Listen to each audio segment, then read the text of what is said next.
Do you want to have that the waiting room on that you were admitting people to? No. Okay. Under the security button. Something about it. Huh? Something about all the stuff plugged in. Wigging it out.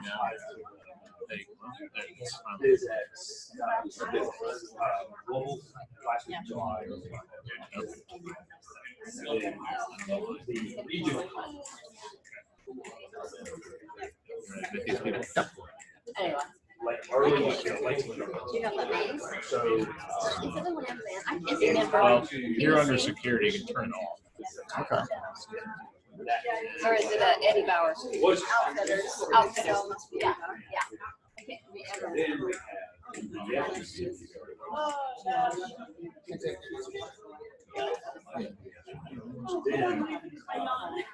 Hey, Karen. Hello, hello. How are you doing? Good. How are you? Good. Thank you. Good. Let me get my volume up here. All right. Can you hear me okay? Hear you great. All right. Awesome. You ready to go here in just about 1 minute? I'll go get one out from outside. Okay. You just didn't order. Hi, Nick.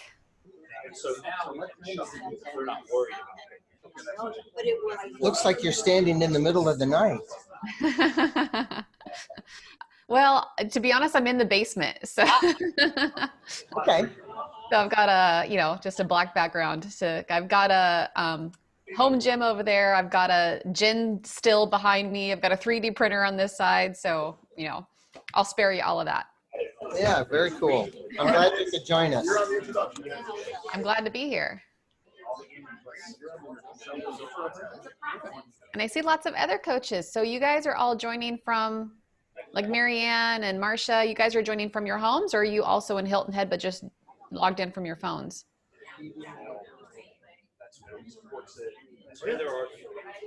Hi, Jason. Karie, how are you? Good. How are you? Great.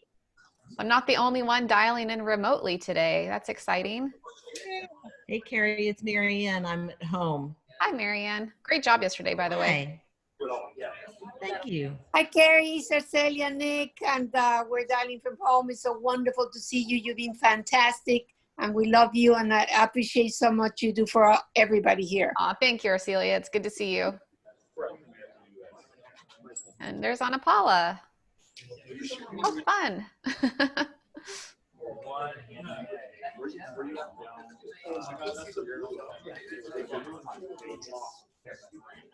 Are you ready for this? I'm ready. Ready when you guys are. Okay. 1 minute. All right.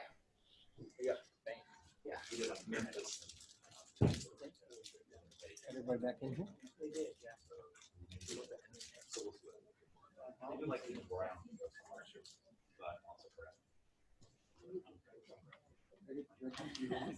I'm perfectly fine. You ready? When somebody takes some leadership, I'll stop. All right. Well, our next speaker, Karie Kaufman, has been with Action Coach 11, 12, 13 years, somewhere in there. Almost 12, yeah. 12, okay. And Karie's from the great city of San Diego, California. And she has won numerous awards over the last 2 years. Most recently, a Stevie Award for one of the top coaches in the country, if I remember right. Yeah, that was international, actually. International, okay, even better. And one of the things Karie's most known for is her stupid marketing plan. So if you haven't seen Karie's stupid marketing plan, it's something to search for and take it out. So we want to welcome, a big Hilton Head welcome to Karie Kaufman. Karie, take it away. Well, I see your lovely ceiling there. I can't see any of you, but I trust that there's actually 50 people in the room like they tell me there is. There you are. Good to see you guys. And I didn't realize there was going to be other coaches joining remotely from other parts of the country. So I'm happy to be here. Steve told me if I was there in person with you, I'd be sitting on a bar stool, real casual, more kind of Q&A style. So since I'm all the way over here, he asked if I'd put together a few talking points to kind of chum the waters, as I like to put it. And then we'll take it from there. So what I wanted to talk about today is the early part of the sales process. In other words, everything leading up to the diag. What I've noticed in working with a lot of coaches is that once they get face-to-face, they do pretty well if they set it up right before they get there. So we're going to focus on those first few steps. I'll go pretty quickly. I'll just kind of gloss over some stuff because I want to leave plenty of time towards the end for Q&A. So if there's things that you do want to know more about, then we can take it from there. So I am going to use Menti today. So I can't put myself in my slides like I did yesterday. I'm going to be in the tiny little box, which is exactly what I told you not to do. But I thought today it would be worthwhile to use Menti since I can't, interact with you as easily as I otherwise would be able to do. So let me get my screen shared here. Oh, can you enable my screen sharing, please? Whoever's got the controls there. Hey, Reggie. Hey, we do have a microphone here if you want to interact too. Okay, great. You should be good. All right, let's see here. Okay. Yeah. You should see a bunch of pictures now. Yes. All right, cool.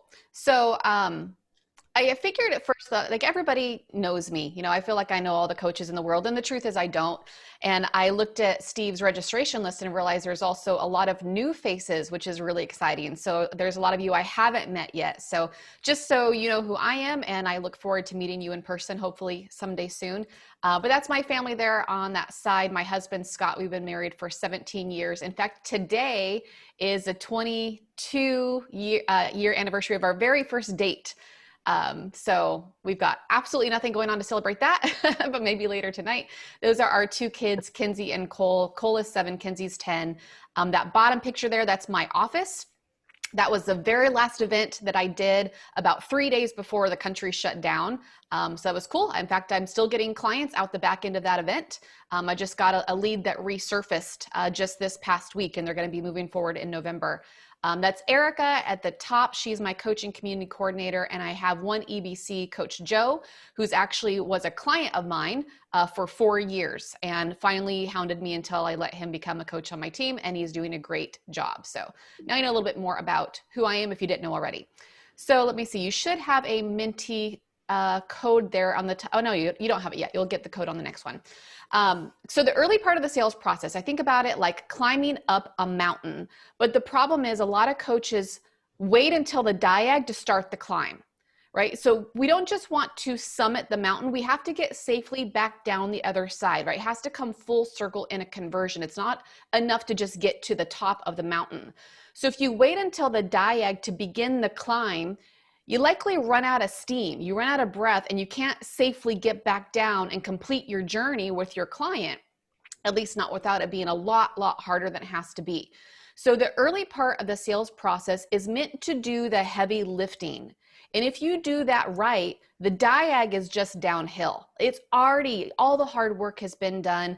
The prospect is more or less already committed. As long as you don't screw it up from there, like you're pretty much a done deal. So let's dig into our first Menti poll, and there's a code there at the top of the screen. I've only got one screen here today since I'm at home, so my controls are blocking some of my stuff. So that code, if you can't see it, it's 3715801. I think all of you have used Menti by this point in time, but if you haven't, grab your phones, open a web browser, and go to menti.com, MENTI.com, and type, there's a little bug flying around in here. Use that code 3715801. So if somebody could speak up and let me know if you're all getting there okay. Yep. Good. All right, cool. All right, so these, yeah, go ahead and start taking the poll. These are the 3 things we're going to talk about: suspect to prospect, prospect to COD, and COD to diag. So on a scale of help me please to I'm killing it, where do you fall? Because this might help me determine where to spend a little bit more time. Pretty split here. Suspect to prospect, pretty much everybody rated themselves pretty average. Prospect to COD, judging by the shading part, a lot of you are at the stronger end of that. COD to diag, a lot of you are doing really well. Okay, great. And let's see, 21. I don't know how many individual devices we've got logged in, so I'll give you a minute to keep voting if you haven't voted already.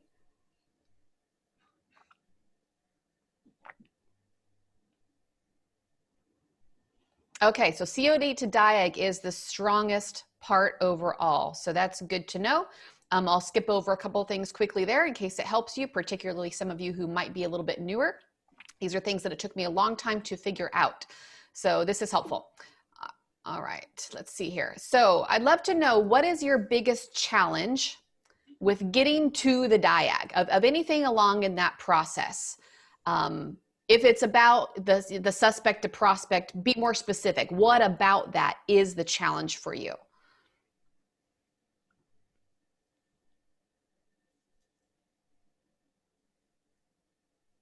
I think it'll probably let you share multiple challenges if you want to.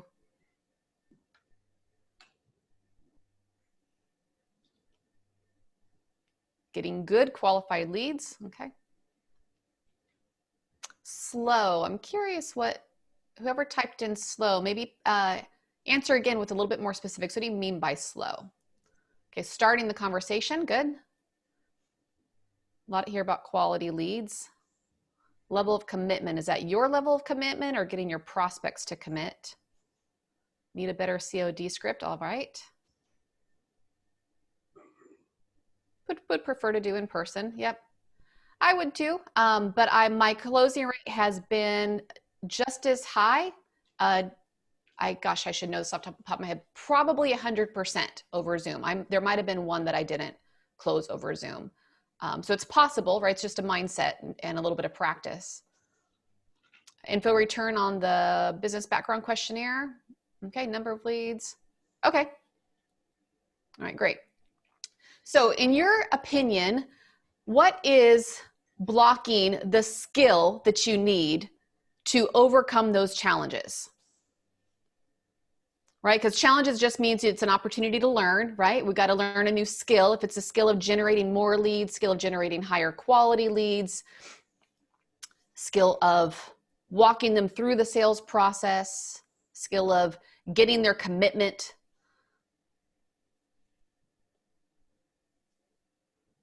What's blocking you from developing the skill?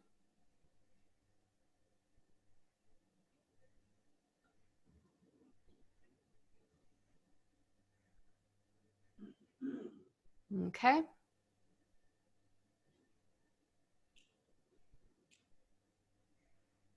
Asking the right questions. That's an interesting one because what you say and how you say it's very, very important. So I'm going to go through some of that today. Skill of mastering more time, finding emotion. A lot about better questions, great questions. Okay. Now there's something here that, something not here rather. There's an answer I was expecting to see and I'm not seeing it. There actually is a correct answer to this question. All of these are symptoms, right?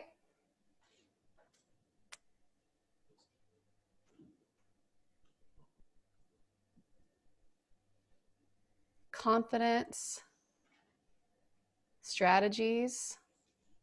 Still not seeing it, unless it's just so small I'm missing it. Does this look familiar? What is it that stands between, that underlies developing the skill, right? Your skills are built based on your beliefs. So everything that you just mentioned, all of those challenges that you're having can be overcome, but what stands between you and the skills and the actions and the results, the behaviors, all those things that you need is the beliefs. Your beliefs about what you're capable of, your beliefs about the market, your beliefs about virtual environment, your beliefs about the quality of the prospects that you have access to, the size of businesses that are able to afford coaching, all just beliefs. So I'm going to suggest a few beliefs that you could adopt. I highly suggest you adopt these beliefs because they will serve you well as you develop the skill. First belief you need to know with certainty is prospects do not want to waste their time.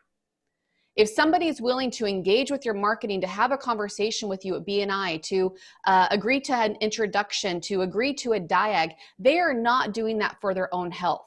So for your own confidence level and your belief, you need to know that if they're talking to you, they want to work with you. They hope you can help them. Another thing you need to believe is that every step in the sales process is only meant to sell the next step. I think where a lot of coaches go off the rails in their marketing is they try to make it sell far too much. Come up with these long old letters and this boring copy. As Bruce says, nobody wants a boring ass coach. I don't know if he said that to you in the last session, but he said it to me and I love it. So every step is only meant to sell the next step. Your marketing only needs to get them to engage. It doesn't have to sell coaching. It doesn't have to sell a diag. All it needs to get them to do is to be engaged. So when you try to put too much pressure on your marketing or on any one individual conversation, even too much pressure on the diag itself, that's not the way the sales process is meant to work. So let the system do the heavy lifting for you. That's the last belief. Because all of this process, there's a reason why there's 13 steps in the sales process, and that's to build trust and relationship. And the two primary components of trust are character and competence. Action Coach gives you the competence piece. If we just, everybody says, follow the system. And I hate it when coaches say, follow the system, but I'm going to tell you, follow the system. But there's a little bit more to it than that, because the competence piece is the system. If all you did was just read it out of the books, you'd get some results. But when you add the character piece to it, okay, this is be times do, in other words. So the competence piece is the strategies and actions and all that stuff that we're taught to do. But then the character is who you are through that process, your personality and your skill set and everything in that identity iceberg. And it has a multiplying effect by consistency. In fact, the biggest critical driver to trust is somebody's ability to predict how you're going to behave in the future. So consistency puts a multiplying impact on when you show up as the coach, when you do the right things and you have the skill set and the toolbox to help them. That's what the sales process is meant to build, so that by the time you're ready to ask them to enroll in a coaching program, they are 100% ready to make that decision. So let's talk about first suspect to prospect. How I want them to feel. Okay, this is the character part of trust.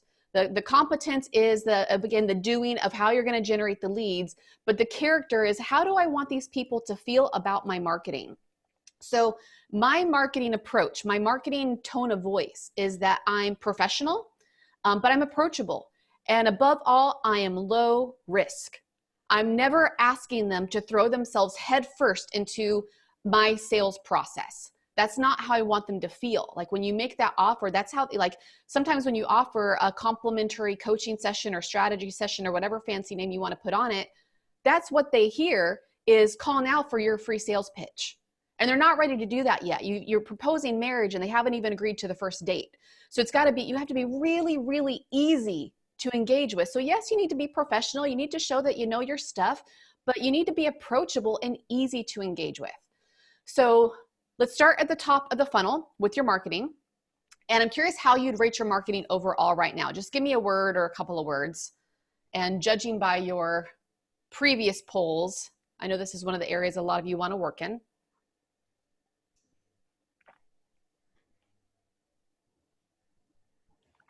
Flat. Not, okay. I love the honesty. Too digital. Finding some traction, excellent. Average, mediocre. Enough but not enough, getting better, okay. So got a pretty good mix in here. Not engaging, okay. Nobody likes boring marketing. Non-existent, okay. All right, well, these are some good reasons why some of you are struggling with leads, because it's non-existent. That's a good BFO. All right, so time and money have an inverse relationship. They're strategies that take a lot of time that are low cost, right? The telemarketing, at least if you're doing it yourself and not paying someone, networking, strategic alliances, not a lot of money required, but it takes a ton of your time. Then the opposite can also be true. There's marketing that does not take a lot of time, but that tends to cost more money. So my specialty, I guess, how I've built my business is on highly leveraged marketing of inbound leads. Now, if you're a newer coach, you absolutely need hunting strategies. You can't just, write a blog and wait 5 years for the first lead to show up, right? So you've got to have a mix of hunting and farming, but farming is what I do. That's what I know the best, and that's what brings me consistent results. So even if you're newer and you still are heavily focused on the hunting, quick wins, networking, telemarketing strategies, keep doing that. Meanwhile, planting your seeds for the future growth. Because I'll tell you what, the two easiest types of leads to convert, at least in my experience, is inbound leads. And by inbound, I'm meaning they're coming to me, typically off Google or referrals, obviously, and people who attend seminars, which is just kind of a precursor, right, to the diag. So in other words, these are people who have invested something, some time or some effort or some energy into looking for you or into hearing what you've got to say. They're so easy to convert. If you're having to convince someone why they should pay attention to you in the first place, that's a much harder mountain to start climbing. So a couple quick tips of digital marketing for everyone, even for people who this is not going to be your primary strategy like it is for me. Let your brand voice be your voice. So if I know some of you are in a firm, right? So I'm marketing myself generally as a person, as Coach Karie. So when I write my marketing, any marketing at all that I do, whether it's my website or a social media post or anything I might do, it's written how I actually speak. Now, if you're in a firm, you'll have a brand voice. You still have a way that you guys are. You have a way that you speak in your community, the way you speak with your clients, the kinds of language that you use. Your marketing should be exactly the same because that's who it's going to attract. So stop it with the boring formal marketing and just write your marketing how you actually speak. And remember, you don't need massive amounts of engagement in your marketing. You just need the right engagement. So this was my client, Kathy. She was the very first client who ever found me on Google. And I think this was in 2010. And it blew my mind that somebody actually took to Google to look for a coach. I was like, wow, that's incredible. Maybe I wonder if other people are taking to Google to look for a coach. I wonder if they can find me. So it was kind of the beginning of my digital marketing journey. So if I were to type your name into Google right now, what would I find, right? And if I were to search for a coach in your region, like type in business coach San Diego or whatever city you're in, will I find you? So here's my results. I did this in an incognito window. So Google didn't know it was me. And I'll just show you. When you Google business coach San Diego, I'm the very first map listing, very first hit on Yelp listings. There's my website. I know Greg, he's another coach in San Diego. And there I am again. So at least 4 times on page 1 of Google, including the very first organic map listing and the very first organic search results listing. So online marketing basics, update your website, right? Real simple stuff. Don't just use the templated stuff Action Coach gives you. Rewrite it to sound like you. GMB, that stands for Google My Business. That's your, I put a post in this in the Action Coach group, so I won't get into that. If you go into the Action Coach group and just use a search to search for that, I give like my top 3 or 4 tips. But I will say that you might have noticed the map listing ranked first. So pay attention to how you look on your Google Maps, or which is now called Google My Business. Online reviews are a critical driver. This is a really easy one.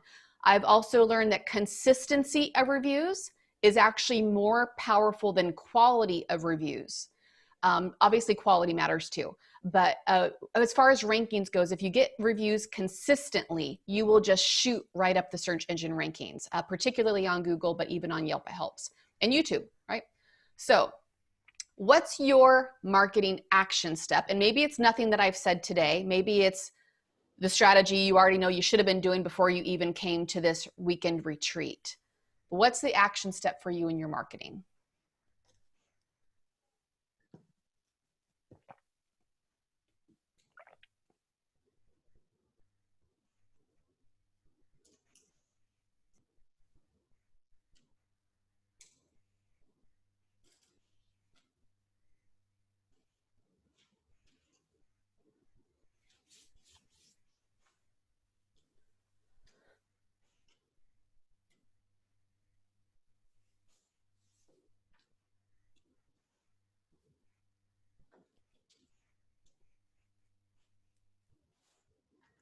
Okay.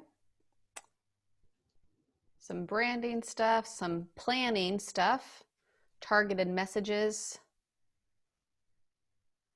comfort with video. The only way to get comfortable with video is to do video. And I've been doing video for a long time. I still hate watching myself on video. That never gets less painful, at least not for me. You just got to do it anyway. It does get easier, but you know, watching it back after the fact is just still awful. But it works. It gets results. And I gotta say, that's absolutely a conversion tool for me. Yes, it does help with search engine rankings. It helps people to find me.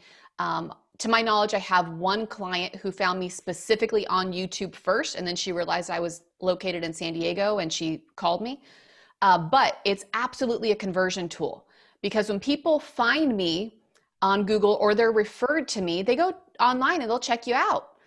So then when they call, they say, oh, I watched a few of your videos. I like what you got to say. Like, oh, I really liked your video on X, Y, and Z. So I know that it's part of their research. So by the time we actually get connected or we're sitting in front of each other, they already know they like me. That part of trust, the character and competence piece have both mostly been answered. The only remaining question is, can I help them? So this is the value. This is why I'm so pro having your online presence dialed in, even if it's not your primary strategy. Even if you're doing telemarketing or networking or referrals or strategic alliances, people will go online and research you anyway. And when they do, that's the sales process doing the heavy lifting for you, so that they already know they like you. They already know they like your style. They already know that you share valuable information that they think can help them. All right, let's see here. Get my slides back. All right, so prospect to COD. A lot of you mentioned this as one of the challenges. So now your suspect has engaged with your marketing somehow, and you're trying to progress them through the sales process and having some conversations. How I want them to feel. You'll notice at every step, this is a critical lens that I'm looking through. How I want them to feel. I want them to feel curious, and optimistic, right? That they hope I can help them out, that it seems like I've got some stuff that might be able to help them, but still safe, right? Still not ever vulnerable yet. It's too soon for them to feel vulnerable, in my opinion.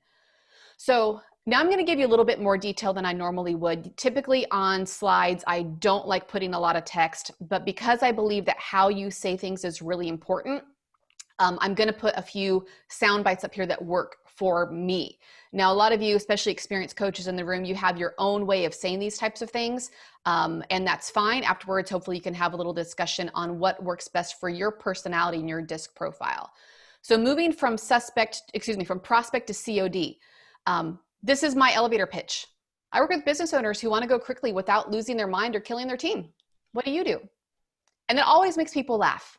And that's one of my icebreaker strategies. If you can make them smile in the first 3 seconds of the conversation, that trust factor just goes up, because you've already nailed the character piece. Like, okay, this person's easy to talk to, right? They like it. So what's working for you right now in your business? So just progressing through the conversation. And what's next for you? Sounds like things are going pretty well. What do you got going on? What's next for you in 2021? So just being curious. Whatever their answer is, we've been taught the loop in our action coach training, where you ask a question, you give a positive stroke, and then you dig a little bit deeper. So if they say, actually what you described, that's such a common challenge. So many of my clients have faced that. Just out of curiosity, how long have you been in business? And how big is your business? How many employees have you got? It's like, that's exactly the type of roadblock I'd expect you to be facing right now. It's so typical. And I say this in a way that they should actually feel better about it. And I might even relate it to a client story so now we're in a conversation, and they're actually feeling quite healthy about the challenges that they're having being normal. And because I haven't made them feel bad about it, I haven't asked them to divulge a bunch of personal details or lay down on the therapist sofa. They're actually quite easy, welcoming, engaging in the conversation.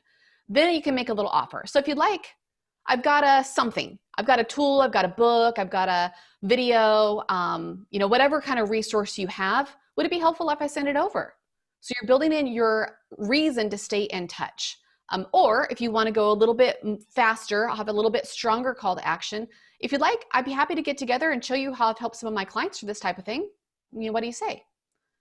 So these are really helpful sound bites in progressing people still where they're still feeling safe. They're feeling optimistic, but still safe. And I'll give you guys copies of these slides if you want them, if you can't get this stuff down in time. Let's go ahead and skip that now. We'll move to COD to DIAG. Okay. One of you, at least a couple of you mentioned in the earlier feedback that having effective CODs was a critical part that you wanted to work on. So what do you think is the purpose of the Coach on Deck call?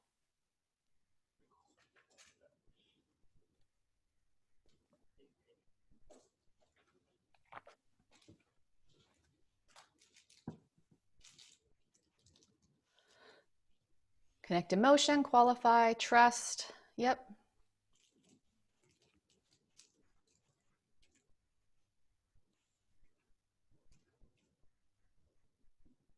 Pre-close, all right.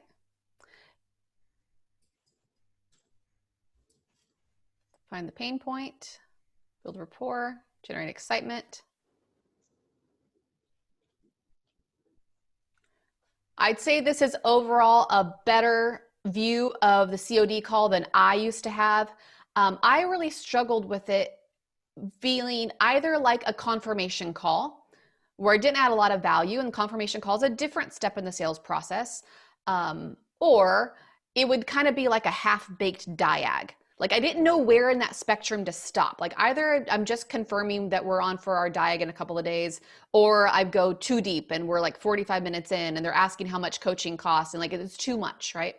So the purpose of the COD call, in my opinion, and most of you guys nailed it in so many words, to establish the gap, right? Here's where the business is now compared to where they want it to be.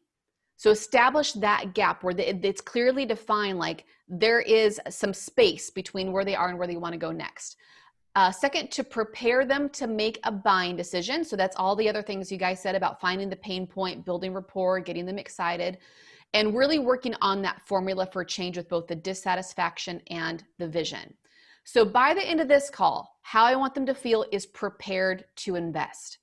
And I've had some clients tell me after the fact, when we were working together, for a little while, that they remember when they got to the diag thinking, I hope she accepts me.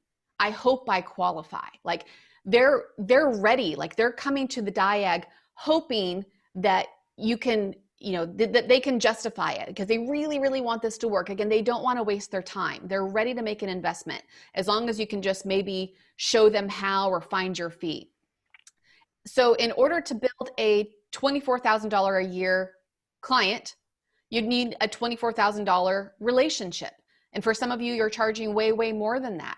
But the sales process and the COD call, I think, is the most critical step to closing the sale and really earning. Like they need to see how that $24,000 or that $30,000, that $50,000 a year is going to reap a return on investment. So the opening. This is the framework that I use for every Coach on Deck call. Opening. So, hey, if it's okay with you, I'd like to just ask you a couple of questions to determine if I think I can help you. If it looks like I can, we can schedule a time to speak in more detail about how that might look, right? Positioning the diag if the diag has not already been booked by this point in time. Sometimes it has, sometimes it hasn't. If I'm not the right fit to help you, I'll just tell you. I'll just let you know right away. If I know of a better resource for you, I'd be happy to point you in another direction. And I do that often, all the time, if somebody's actually not a great prospect for me.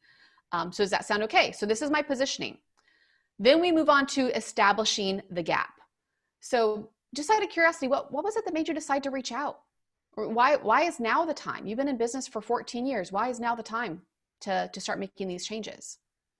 So why me? Why now? Getting them to articulate that they're ready for change. So where's your business now compared to where you want it to be? So zoom out for me, give me the big picture. And this is the establishing the gap part. So when they start talking about this, sometimes that's the last question you have to ask for the next 10 minutes or so. They'll tell you all about how bad their business is hurting now or how big their vision is. But you really get a clear sense of the D and the V through these questions. And so if you don't mind me asking, what kinds of roadblocks have you hit or that you expect to hit as you work towards progressing towards that goal? And now you're hitting the pain point and they're just telling you what it is. And now the positive stroke. You know what? Your challenges are actually really, really common amongst the businesses that I coach. In fact, if there's one thing 100% of my clients have in common, is that they're all really smart people. They're already doing a lot of things right, but they know their business is capable of more than it's producing right now. And it sounds like that's exactly where you're at right now. I can't tell you the power of this little sequence, that they're acknowledged for what they're doing right. I'm not trying to make them feel like an idiot, but I'm also clearly acknowledging that there is a gap. There is unrealized potential. And unrealized potential, I think, is probably the single greatest source of stress in humans.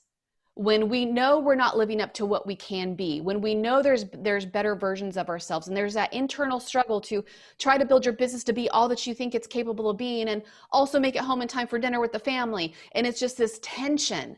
So when you can acknowledge what they're doing well and acknowledge that gap, it gives them a huge, huge sigh of relief.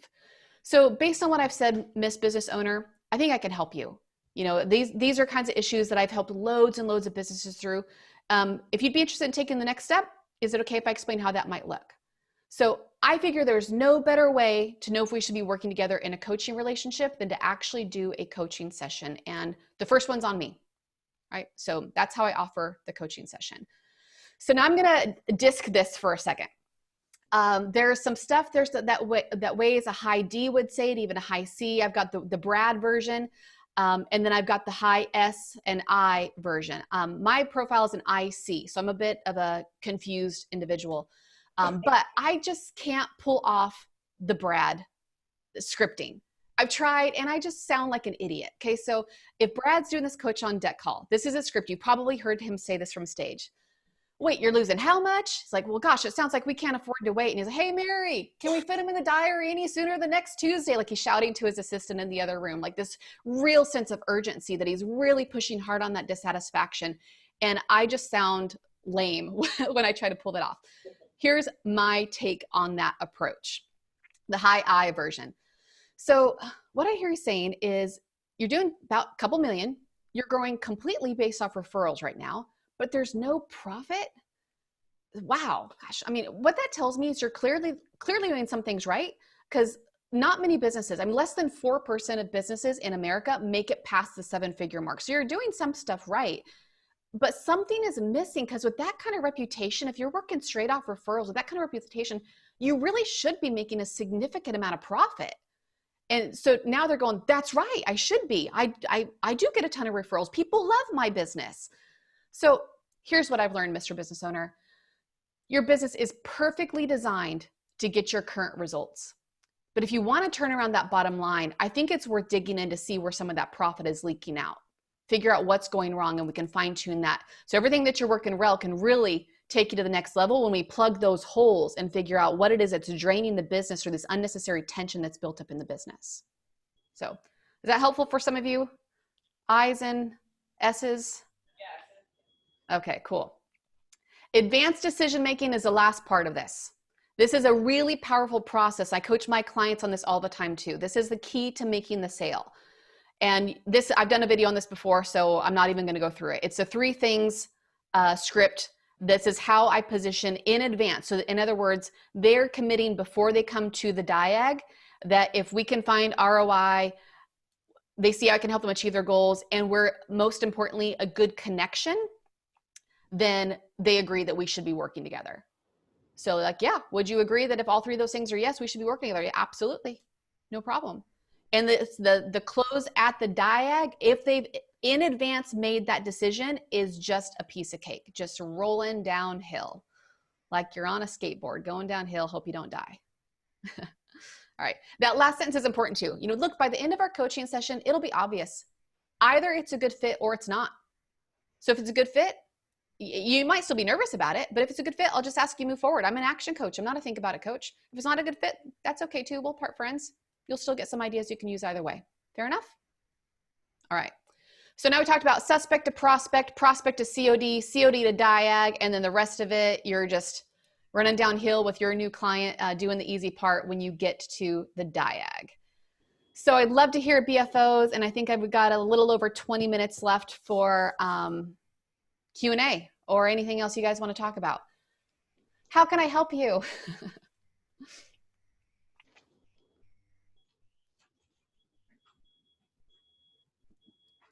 Guess I'll give you a minute to type in your BFOs first.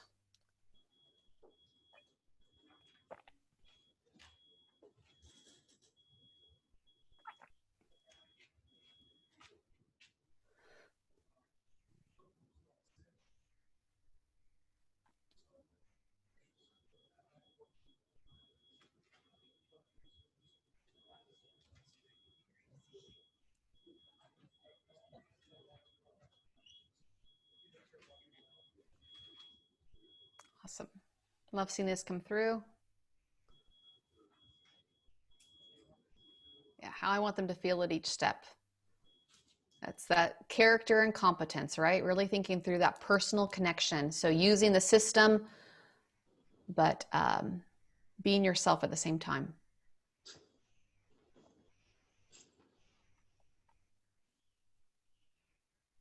Yeah, the sales made before the die. Good stuff. Awesome.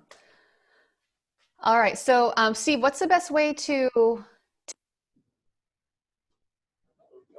Karie, we lost you.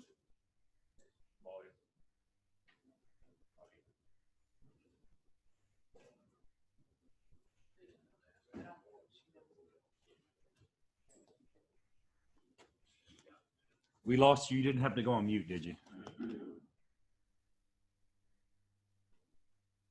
Can you hear me? Shake your head. Okay. So that's awesome. Make a noise. Yeah, something screwy on your end. Check her mic. I don't know. I'm going to do a test on my end, a speaker test. It's you, not us.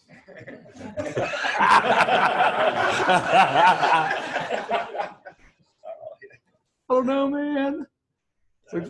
We've lost Karie. Okay, guys. Let it be known that Reggie could silence Karie.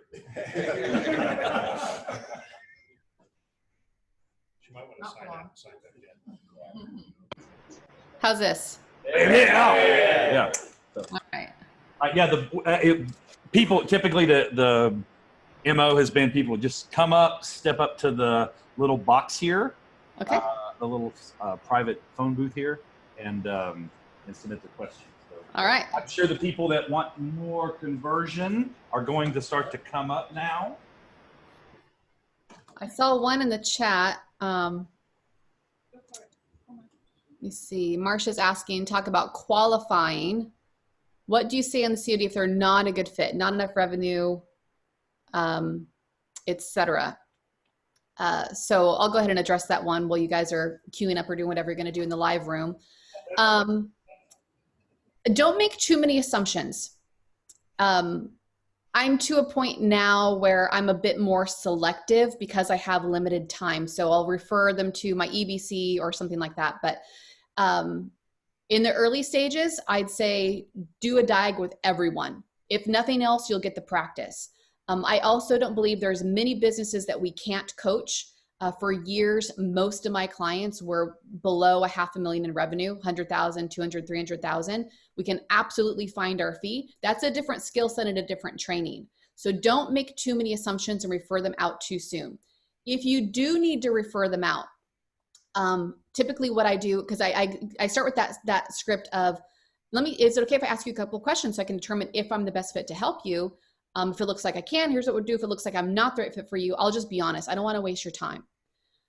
So then when we circle back around to it, I'm sensing they're really not a great fit. Maybe they don't even have a business yet. Then I'll say, you know what, based on what you described, if I'm being honest, I really don't think I'm the best resource for you. I mean, I'd be happy to continue the conversation if you'd like to, but I think there's people out there who are better at what you need than I am. It's just not something I'm very skilled at. I don't work with a lot of startups. I don't have a lot of experience in that. So, I don't want to waste your time. I certainly don't want to waste your money. But, here's a book or, send them to, we have a SCORE in San Diego, a nonprofit organization that provide some business resources. So I'll refer them to that. And I've never had a bad experience. Nobody has ever told me that they feel demeaned or put off by that. In fact, they're always grateful. It's because of the way I position it. Like, thank you so much for like not trying to sell me something that is not your area of expertise. And when all else fails, I just tell them how much I charge, and then they usually go, "Oh, okay, that's okay, thanks, bye." All right, who's up there now? Let me make your picture bigger so I can see it. Can you see? Yes. Hey, Karie, Mike Cooper. Hi, Mike. Hi. So quick question. You talked about in your script at the end, you know, I usually start with the first coaching session, and that's on me. Is that a pretty normal diag sort of by the book, or do you do something a little different? 100% normal diag. Okay. I just don't call it a diag. I just say, best way to know if we should be coaching together is to do a coaching session.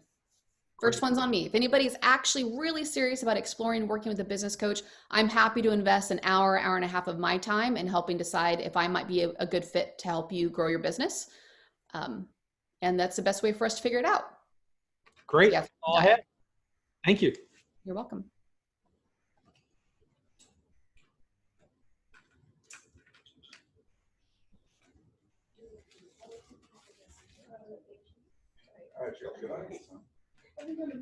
Got one coming. Got one coming. All right. Am I the only person every time? Yeah. Hi. Oh, Sonia. Hi, Sonia. So throughout this conference, I think I still have the question of finding, reaching that audience of people, the target that I am looking for, so that I can do these great scripts on. And starting out, where did you start to, well, I guess you say you took everyone in the beginning. I did, yeah. And I had a terrible conversion rate. It was awful. I did not know how to sell. So that it took me a little while to figure that out. But I'll tell you what I did to get started, because I was successful at generating some leads. I just was awful at closing them for the first several months, maybe a year. But I jumped into networking immediately. The first week I was out of training, I was in a BNI group, and my goal was to infiltrate that chapter as quickly as possible. So I was doing one-on-ones just like a mad woman. I knew I had to expedite the speed of trust in order to earn their referrals. So just really dug in and started building relationships as quickly as I could. So networking in general was a big strategy, predominantly through BNI, but I joined the chamber. I was doing tons of open networking as well as the referral groups, just building my database. I had no database. I had just moved back to San Diego after living in Barcelona. So I had really no connections at all. So I just had to build a database as quickly as I could. And meanwhile, I started telemarketing. I did a direct mail and telemarketing campaign. And that's how I got my first 2 clients, was from that campaign. And then my first client referred me to my 3rd client. And then I got a BNI referral, and that was my 4th client. So I eventually dropped the telemarketing because, to be honest, I didn't like it. But still to this day, like almost 12 years later, I take a lot of, I guess, peace of mind of knowing that if I had to get a client, if my back was against the wall and I had to get a client, I could go hunt one. I could go pick up the phone and make it happen.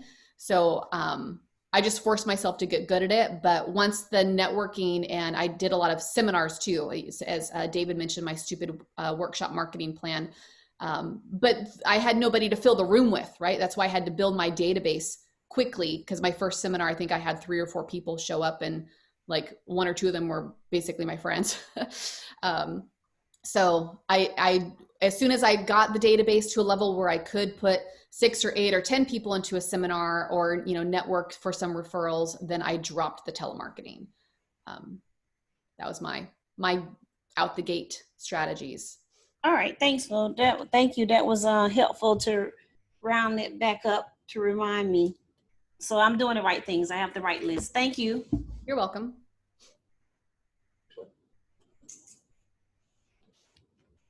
Hi, Karie. I'm Ashley Tapp. I'm located in Minneapolis, Minnesota. I'm a brand new client, or brand new client, probably client as well, but brand new coach, going to training in November here. Awesome. And so I was looking for a little advice. So I've kind of started on my marketing a little bit, looking at BNIs and chambers and different things that are available in the Minneapolis and just Minnesota area. And right now everything is virtual and on Zoom. And so I'm wondering if you have any advice on how to situate myself in that Zoom video conference to really stand out. Kind of. What do you mean by that? By situate yourself? Well, when I've the meetings that I've kind of visited, you have 48 faces on your screen. Nobody it kind of stands out very well. How could I make sure that I stand out? Oh, gotcha. Well, that's a great question. That's probably everybody in the room would have a different answer to this question. I would say start by making yourself memorable. So that's the first thing, to make yourself, at least where if you reach out after the fact and you say, hey, I'd love to do a one-to-one with you, that they had this, a positive first impression. So just like I did with my elevator pitch, that my goal is to make them at least smile or smirk when I say, I work with growth-minded business owners who want to grow your business quickly without losing your mind or killing your employees. What do you do? So that would be my same approach in BNI. I try to make people laugh a little bit. I try to break the ice. I think that these days, at least in San Diego, there are business coaches are a dime a dozen. So it's almost like meeting a realtor. Like your walls kind of go up, like, I don't need anything, don't talk to me. They're automatically a little bit defensive, and they're afraid that you're going to prey on them. So just try to be really disarming in your 60 seconds. You could do some cool things like I did yesterday, like, have a cool background, especially when you get the opportunity to do your 60 seconds, just so it's unique and it stands out from anybody else in the group.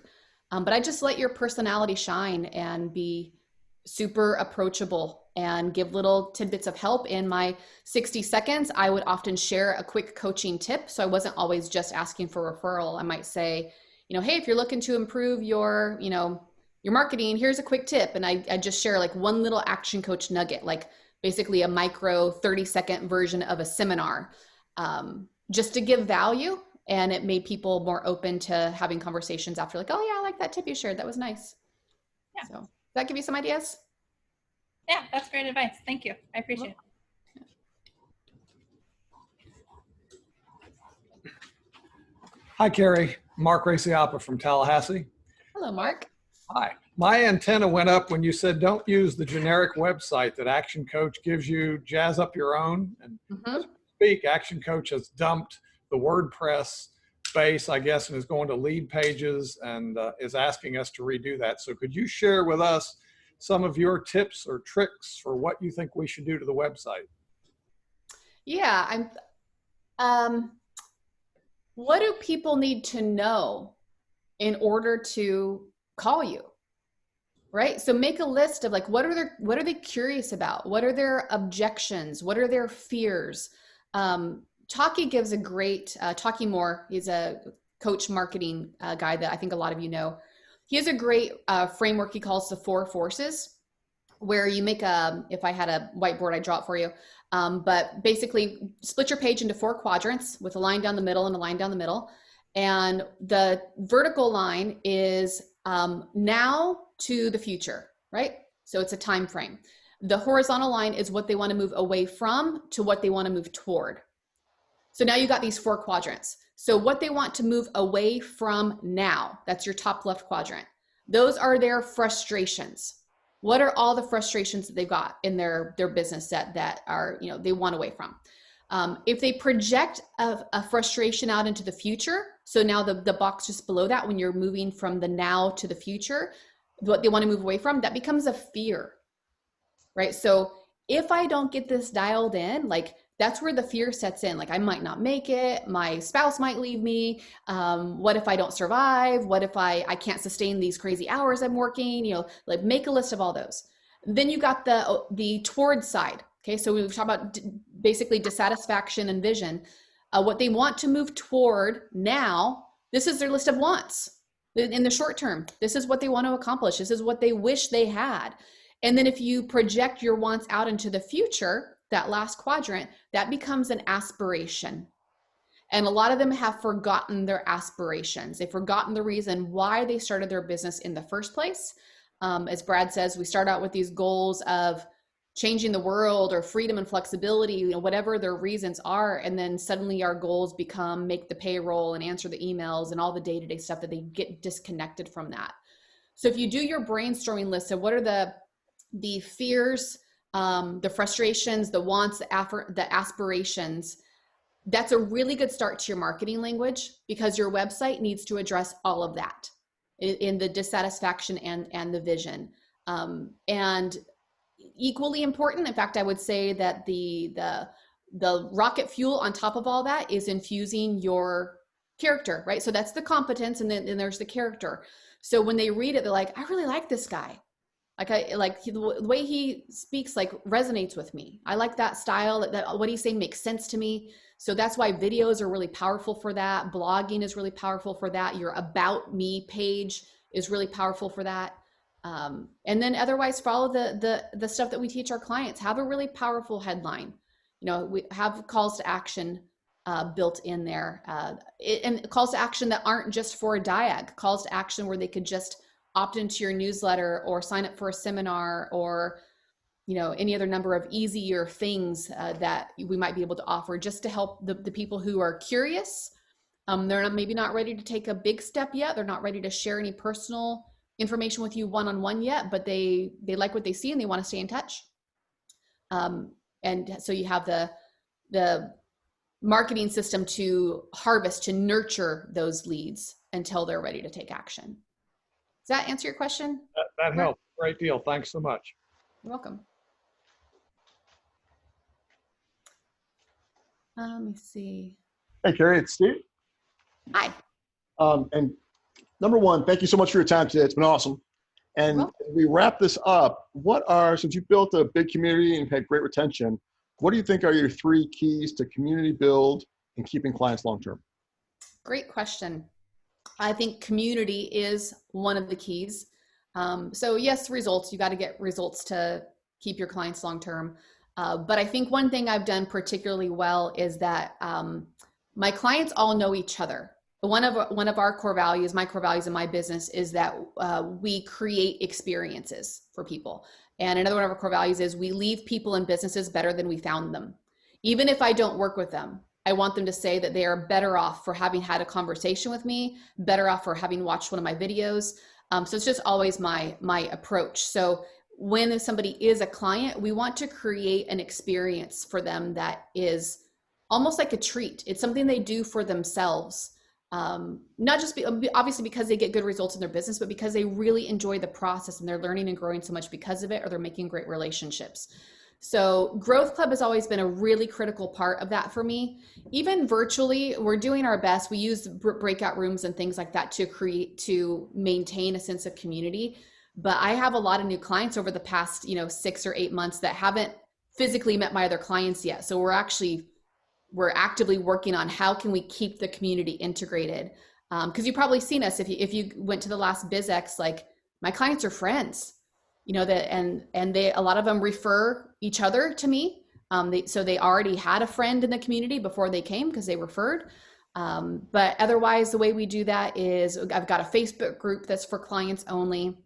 And I just encourage them, if they have a question for me, it's like, pop it in the Facebook group, see what other people have got to say. So it's a way to get them helping each other. Because I truly believe they learn as much from each other as they learn from me. So I encourage that a lot, whether it's somebody saying, hey, I need a new bookkeeper. You know, a good bookkeeper is like, well, put it in the inner circle group, see what recommendations you get. Or I had a client who just had an employee get tested positive for COVID. So she was like, has anybody else had this yet? Like, what do we do?